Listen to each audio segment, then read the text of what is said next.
Hyaku Emu alias 100 meter yang mulai banyak dari kalian merekomendasikan dan meminta mana nih bang reviewnya. Dan ya, pasti gue nonton dan pasti gue review. Dan berikut adalah opini gue mengenai Hyaku Emu alias 100 meters, sebuah anime yang original works-nya itu sama kayak yang bikin Nando Demo. Bukan lagunya, itu mah Second Action.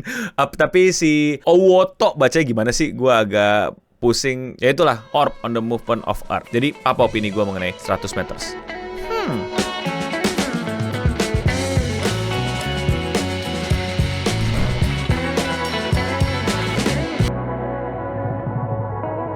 100 Meters adalah anime yang berangkat dari original works Uoto. Makanya kalau lihat karakter utama itu mirip-mirip banget gitu sama Rafal. Style gambarnya, muka orangnya tuh bener-bener yang kayak kotak, mata perseginya tuh ke bawah banget lah. Dan akhirnya diadaptasi menjadi sebuah anime yang tayang di bioskop oleh Rock and Roll Mountain Studio, yang dimana pas gue liat di My Anime List ini baru dua nih. Ya 100 meter sama ini anime apa ini?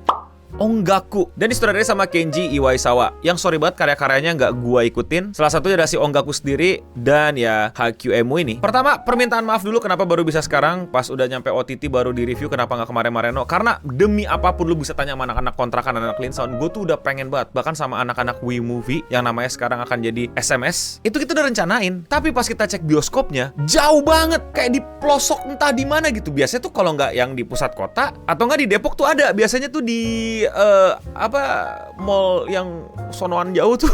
Sekalinya ada di pusat pun jamnya bener-bener jam yang nggak cocok sama kita. Jadi kita struggle banget untuk sekedar pengen bisa nonton 100M. Mungkin karena kurang populer, mungkin karena ya banyak yang nggak tahu. Jadi ya bioskopnya dikit, layarnya dikit. Tapi sempat ada festivalnya tuh waktu itu untuk nontonin film-film Jepang kalau nggak salah ya. Dan lagi-lagi di saat itu kita lagi sibuk ngurusin hal yang lain. Salah satunya adalah Nakama Main. Iklan dulu boleh kali. Thank you buat semua yang udah support channel gua, terutama sama yang member alias yang klik tombol join di bawah atau tombol gabung. Yes, harganya cuma 10.000, tapi itu benar-benar bisa nge-support gua untuk terus bikin video-video kayak gini. Buat kalian yang udah join, gue ucapin terima kasih. Buat yang belum join, jangan lupa jadi member di sini. Namanya beda, punya avatar sendiri dan lebih kelihatan kalau komen. Dan kalau 50.000, kalian bisa nyaksiin beberapa video live streaming gua yang nggak gua tampilin ke publik. Thank you Singamari Aristoteles, thank you Singamari Leo. Yang belum bisa jadi member nggak apa-apa, tetap thanks buat semua supportnya, like, comment, subscribe dan lain-lain, atau sebarin video ini atau di klip juga boleh. Now back to the video. Jadi gue bukan mengulur waktu, tapi sepertinya memang bukan di waktu dan momen yang tepat untuk nonton pada saat di bioskop. Dan gue nyesel karena gue nggak nonton ini di bioskop, karena salah satu jualan dari Hyaku Emu ini adalah animasinya yang wadidaw. Bener-bener wadidaw sampai bikin mata lu bingung ini lagi nonton anime atau enggak. Kalau begitu wajar kalau kalian udah nonton, karena Hyaku Emu itu emang menggunakan teknologi rotoscoping. Kalau kalian udah mainin After Effects pasti kalian ngerti. Wah, zaman-zaman dulu ya, sebelum lu pada di era sekarang nih yang serba mudah, dulu tuh ada namanya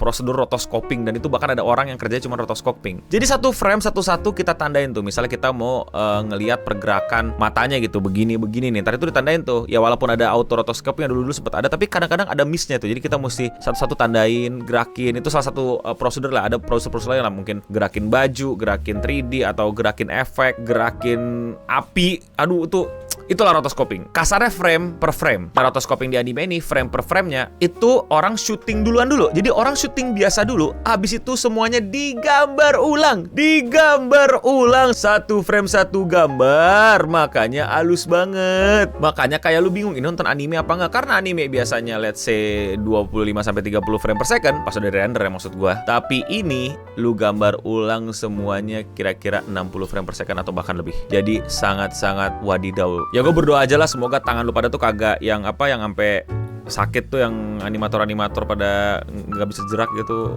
Itu semoga jangan sampai terjadi sama kalian. Semoga kalian mendapatkan yang terbaik. Jadi ini ceritanya tentang apa, No? Ya ceritanya tentang orang yang lari 100 meter. Udah, that's it. Tapi ada layernya, ini yang gue suka. Ada karakter utama kita namanya Togashi yang udah dari kecil jago lari, tapi akhirnya dia mesti menghadapi momen dimana dia itu ketemu sama Komiya, orang yang dari dulu nggak jago lari, tapi dia menggunakan lari sebagai bentuk pelarian dan ya usaha untuk dia mencapai sesuatu. Nah, layer kedua, lu akan bilang ini berarti tentang talenta alias bakat murni versus kemampuan versus latihan versus hard work gitu. Gue nggak bilang sampai situ salah, tapi menurut gue lu sayang banget kalau lu cuman bergerak sampai situ, karena ini banyak banget layernya. Dan gue kali ini mau mencoba untuk menginterpretasikan layer berikutnya, dan lagi-lagi ini adalah interpretasi gue, bisa jadi salah, bisa jadi benar, bisa jadi sesuai sama yang di mau pengarang, bisa jadi enggak. Tapi menurut gue pas banget. Hyaku Emu 100 meters itu bukan tentang lari, ini tentang hidup, ini tentang 100 tahun hidup.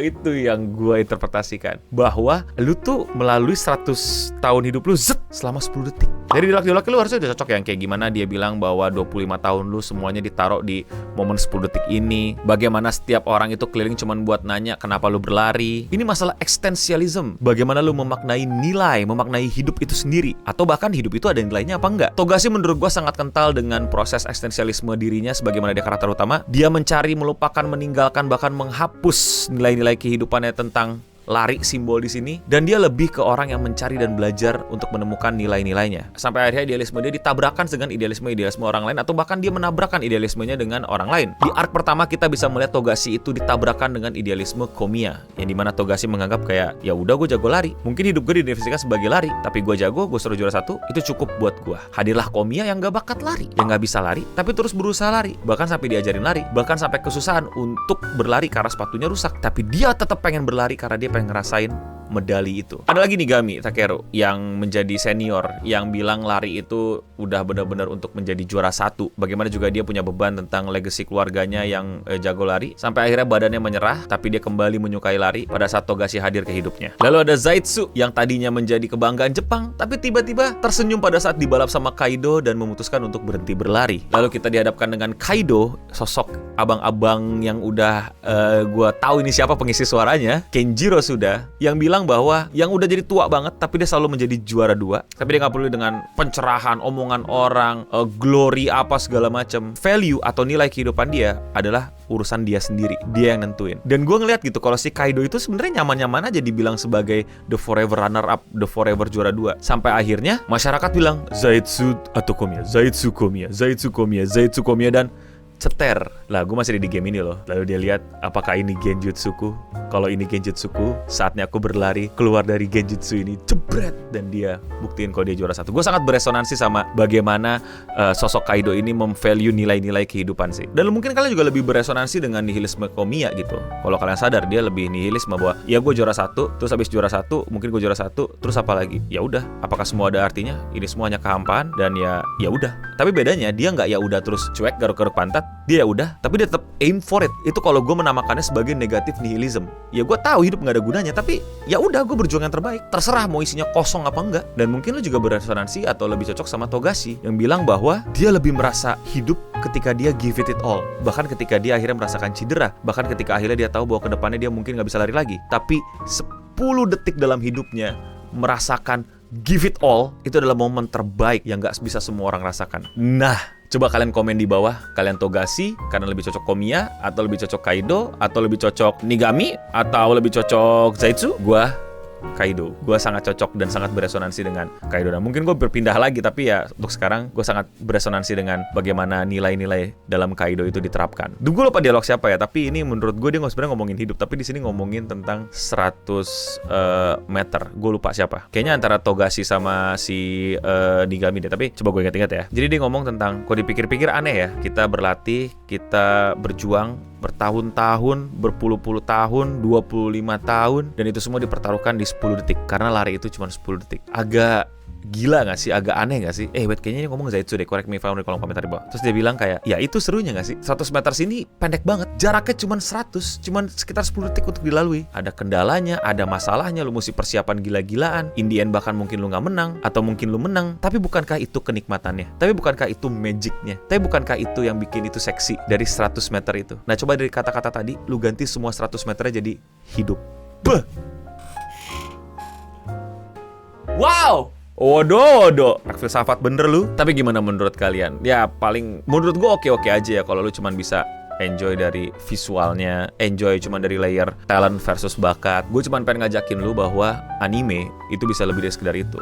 Cerita, medium itu bisa lu kupas lagi layernya dan lu interpretasiin sendiri dan membuat lu jadi lebih menghargai what is behind the layer itu? What is behind of this animation? Wah, animasi sangat mendukung ya, sangat-sangat edgy sekali, sangat-sangat eksperimental sekali. Kalau shonen tuh ya, itu kalau misalnya pas menang, penonton wah, terus kayak ya gitu. Itu nggak ada. Abis lari, ya udah orang-orang komentator bilang terus kayak udah gitu. Kayak that's life. Ya nggak sih, that's life. It's worth living. Life is worth living, teman-teman. Life is worth living. I know there's ups and down, tapi di 2026 ini gue udah bilang di video-video sebelumnya, gue pengen bilang lagi di sini, mungkin karena lebih cocok vibe-nya, eksistensialismenya, memaknai hidupnya cocok banget. Kalau lu belum punya impian, belum punya tujuan, belum punya nggak tahu mau ngapain di 2026, gue akan kasih tahu impian gue. Gue pengen ketemu lu pada lagi di 2027. Udah, itu aja. Terserah lu mau responnya kayak gimana. Ada kritik, ada opini, kalian jadi pilih yang mana, apa pendapatnya, kenapa cocok sama kalian, silahkan komen di bawah. Atau kalian punya interpretasi lain mengenai 100 meter ini tentang apa? Boleh juga di bawah. Kalau kalian suka sama overthinking anime kayak gini, jangan lupa like, subscribe, dan ya udah gitu aja pokoknya. Stay clean and sound.